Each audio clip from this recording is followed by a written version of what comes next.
Welcome back to Cross-Cultural Communication and Management. This is topic 4 of the lecture on the taxonomy of diversity, or cultural values. There are 5 topics in this lecture. This lecture covers the 5 most cited fundamental concerns that all human societies need to have in order to form a human's culture. We have addressed group attachment, hierarchy acceptance, and gender association. The focus of this topic will be uncertainty avoidance.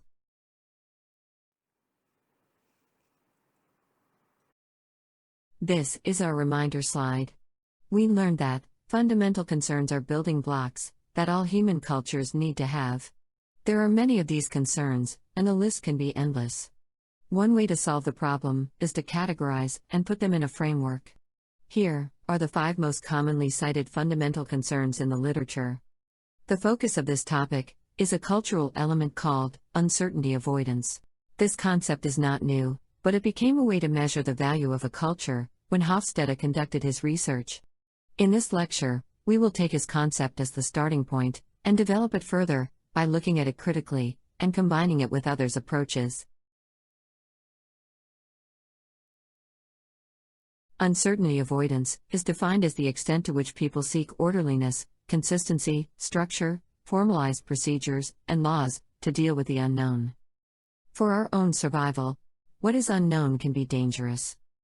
Thousands of years on the savannah with many dangers have made us favor certainty, because it means safety.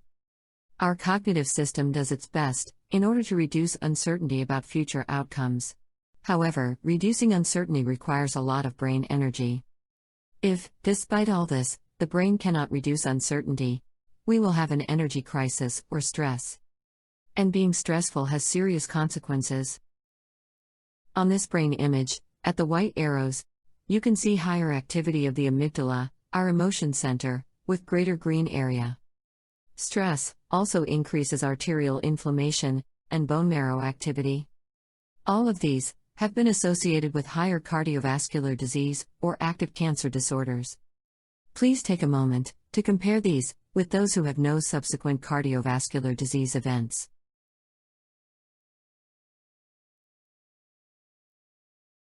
So for our own survival, we need to avoid uncertainty. And one way to do it is using rules.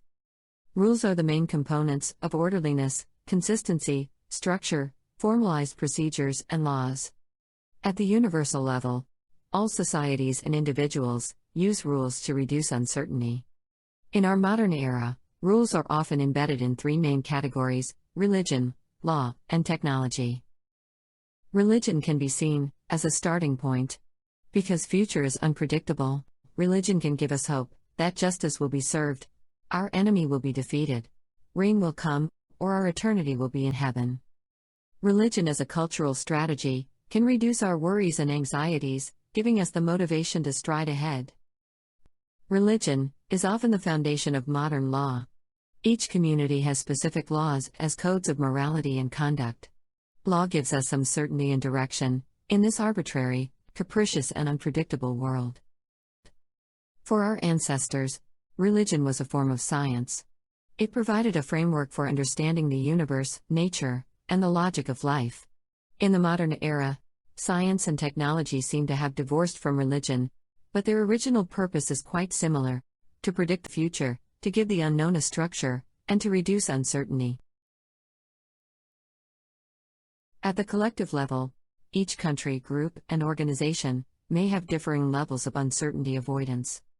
We will start, again, with a list of cultures, and use stereotypes to make a guess. Which culture is more likely to avoid uncertainty, to use religion, law, and technology in order to deal with the unknown? So we have the choice between 2 cultures of Singapore and the Netherlands. Among technicians and artists. Among conservatives and liberals. And finally, among multinational companies and IT startups. Common stereotypes will prompt us to pick strong uncertainty avoidance for Singapore, technicians, conservatives, and multinationals. Their stereotypes can be useful when we have limited knowledge and still have to make the first best guess. However, because these cultures coexist in a country and overlap each other, stereotypes are often too simplified, harmful, and incorrect when we deal with each specific case. This is also true with sophisticated stereotypes that are supported by research. The Country Index, provided by Hofstede, is one example. Each country is given a score. So Singapore scores 8, which is very low uncertainty avoidance. The Netherlands scores 53 in the middle. These scores are the average for the whole country, regardless of different cultures, opposing values, and specific context. One more issue to make uncertainty avoidance complex is that we often have two kinds of rules. Institutional rules are regulations, written laws, structured guidelines, and formal organized procedures. Social rules are non-written codes of conducts, such as social values and etiquette. For example, the Netherlands may have strong institutional rules, but social rules are probably not as strict as Singapore. With Singapore, they probably have both strong institutional and social rules. For example, respect for older people is a social rule in Singapore. We may not want to violate it, for there will be more serious consequence, compared to the Netherlands. So I would hypothesize that strong and weak uncertainty, together with institutional and social rules, can form a very dynamic axis. On top of this complexity, a study of 62 countries suggested that there could be a contrast between cultural practices and value. In other words, what people do, which are outward expressions, can be the opposite of what they believe, which are values. As you can see, these scores may not cover the complexity at the collective level. And in case of Singapore, the score may not even reflect common stereotype, let alone a sophisticated one. After all, context is the best way to gain deep understanding of a culture. There is no shortcut, and we need to invest time for it. Here are some country scores. Please take a moment to think about the way these scores could reflect a combination of institutional and social rules, and whether they reflect the differences between national, organizational, and group cultures within the very same country.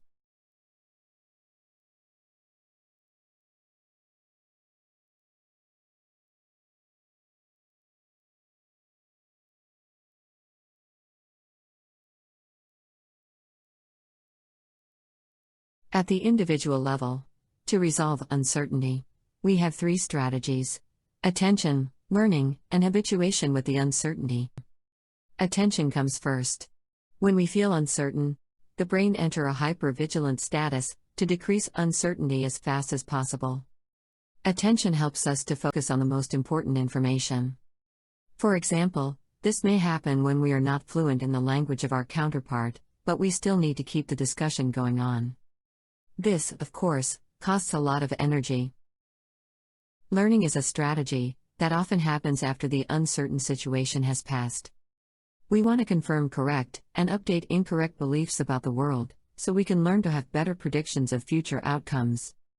This stage is where we can cultivate ourselves by learning to be more weak or strong in avoiding uncertainty. We can even become a producer of culture by rethinking or creating new institutional and social rules. Back to the example of being nervous due to the language problem when we talk with our counterpart. We can set up new rules to deal with it. We can learn the language, use a translator, communicate through emails, or even change the common language in the office, if we have the power and good reasons to do so. It really depends on our specific context. Finally, the last strategy to deal with uncertainty at the individual level is to get used to it. We basically adapt when living or working under uncertainty for a while. In this interesting study, researchers show us how habituation can significantly reduce the stress of uncertainty by redefining our goal states. The problem is that we can even learn to live in toxic working environments or abused relationships. Strong uncertainty avoidance plays a big role. We know the situation is bad, but at least, that's the devil that we know. At the individual level, do you identify yourself as a person of strong or weak uncertainty avoidance, or both? And of course, you can be critical and want me to clarify if I meant institutional or social rules. After previous topics, you may even want to add another option here. It depends. To give you some insight, I would like to introduce to you a friend of mine, Dr. Mark Ashwell. As an American who has lived for many years in Vietnam and Southeast Asia, This is the lesson he learned. Doing business in Asia is like doing both a marathon and sprinting. Most of the time, you need to work patiently towards a goal, which is a marathon, and adopt a great tempo, only when the opportunity is ripe. His advice is a great way of harnessing both weak and strong uncertainty avoidance, together with all three processes of reducing uncertainty that we have mentioned. With a marathon, you habituate with the unknown situation, employing weak uncertainty avoidance to deal with the fact that you don't know what will happen. But at the same time, you don't completely lower your guard and let go of it. You still pay good attention to the opportunities. And above all, you are conscious of selecting rules, to optimizing learning while waiting for the moment. When the opportunity is ripe, you have well prepared to capitalize on it. The strategies of your running race, when to marathon and when to sprint, depends on the specific context. So this is to emphasize again that at the individual level, you are not only unique, but also very dynamic. Let's move on to the outward expressions of this fundamental concern and values. We have already mentioned three categories: religion, laws, and technology.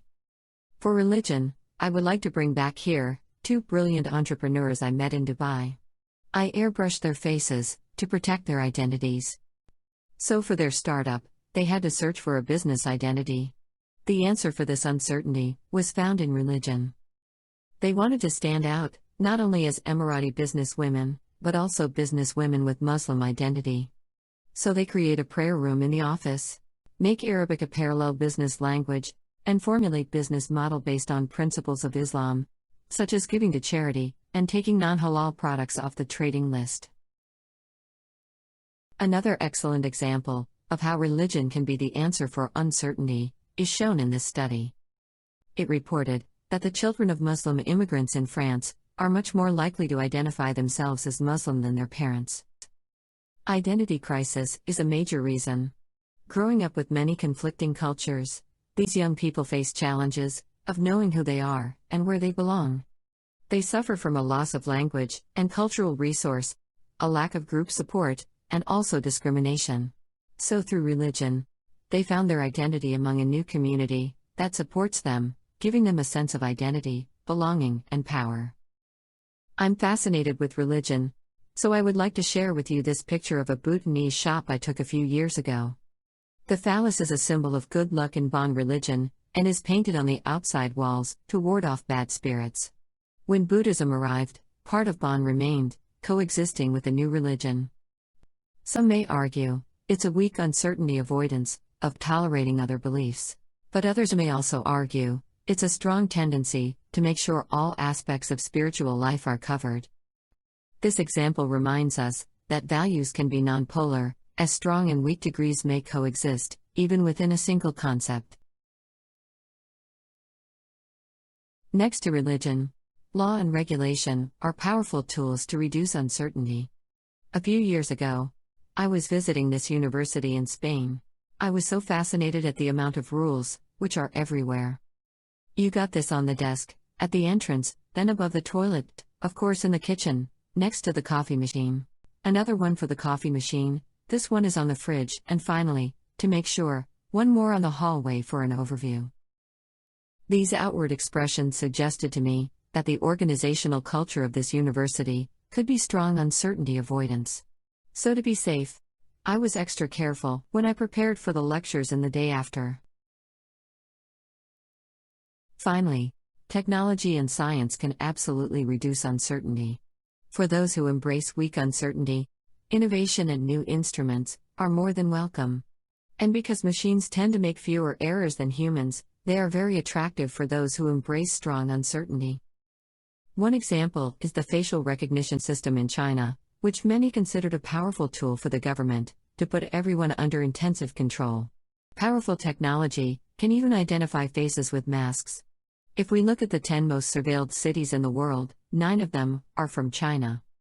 Mass surveillance, and similar cases of using technology, have prompted much debate about the trajectories of technology in the future.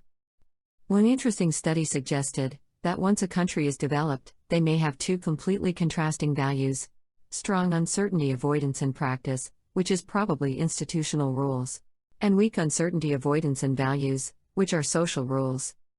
This seems to be correct with Scandinavian countries, but not quite so with other developed Asian countries, such as Japan and Singapore. So all societies tend to avoid uncertainty, but some tend to have weak, and some tend to have strong tendency to do so. When introducing these values, Hofstede traced the origin of cultural difference back to the Roman and Chinese Empire. His argument is that the Romans developed a system of codified laws, applied to all citizens, so this value of strong uncertainty avoidance was adopted in other societies of Romans' influence as well. In contrast, the Chinese Empire used virtues and social values instead of laws. And this was the driving factor of weak uncertainty avoidance. To me, this argument does not answer several questions. First of all, those descriptions of the Roman and Chinese empires seem to reflect either institutional or social rules. But a society has both, and such description may lack a complete picture. Second of all, this argument does not explain why Western societies have both strong and weak, and Asian societies also have both strong and weak avoidance. Next, other empires were not included, despite their significant influence, such as the Ottoman, British, Mongolian, or Arab Empire. Finally, uncertainty avoidance is a fundamental concern of all human beings. The origin of its values could surely be traced back a bit further than the Roman and Chinese Empire, which were only a few thousand years ago. So I decided to look for another approach. Here are the two theories that I used to hypothesize the origin of cultural difference between weak and strong uncertainty avoidance. The first one is migration hypothesis. So let's start with this image that already appeared in our introduction lecture. It depicts how one neuron communicates by sending neurotransmitters to the receptors of its counterpart. An important neurotransmitter for motivation is dopamine, and its receptor D4 is encoded by a gene with several versions. One version, the 7-repeat allele, has been linked to impulsive, exploratory behavior, risk-taking, and novelty-seeking. With this allele, people are more likely to seek stimulation in order to generate a normal level of dopaminergic activity, to maintain attention, or feel motivated. And here is the migration map of humans from Africa to different regions of the world. The further on the move away from Africa, the more likely people were to have this allele. And the hypothesis is that those with this version of the gene may experience higher fitness, dealing more effectively with ecological and social stressors during migration. But this does not mean the 7-repeat allele gives us itchy feet to travel or migrate to another country. There is no link between them and the recent migration in the modern time. It is possible that this allele is associated with weak uncertainty avoidance in general, be it migration or other life events. The frontier thesis is another concept that I want to use to explain the origin of cultural difference between weak and strong uncertainty avoidance. This is a picture of Hokkaido in Japan, and it was a very rugged territory, inhabited only by Ainu indigenous people, famous for their heavy beards. The frontier thesis argued that it was transformed into a developed region by those with the willing to make a new life out of the unknown. I would hypothesize that those people were also more likely to embrace uncertainty avoidance, and that spirit has been creating a cultural difference with other regions of Japan. To this day, people here tend to have a strong sense of personal achievement and independence, which is quite different from those living in Honshu, just 54 kilometers away.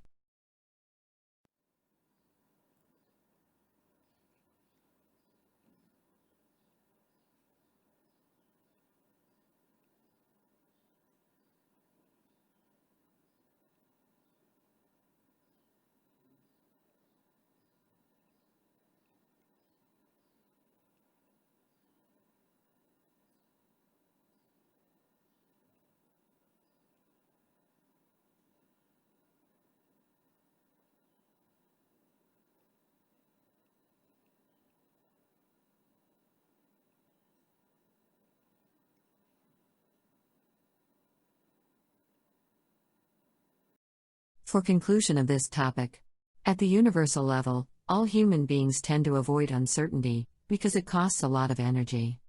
So uncertainty avoidance is the extent to which people seek orderliness, consistency, structure, formalized procedures, and laws to deal with the unknown. These rules belong to two main categories. Institutional rules are formal regulations, written laws, or structured guidelines. Social rules are non-written codes of conducts, such as social values. At the collective and individual level, the degree of avoidance depends on different cultures, organization, individuals, and particular context. Two kinds of rules are also often combined, creating very complex diversity. That's why we should invest in understanding the context, so to gain in-depth knowledge of a culture. However, the individual level is also where we can deal with this complexity the best. We can cultivate a dynamic multicultural mind, of both weak and strong uncertainty avoidance. For outward expressions, we show weak or strong uncertainty avoidance by the way we use religion, laws, and technology to deal with the unknown. Finally, humans' migration is probably associated with some aspects of weak uncertainty avoidance, because it may help us dealing with ecological and social stressors of migration more effectively.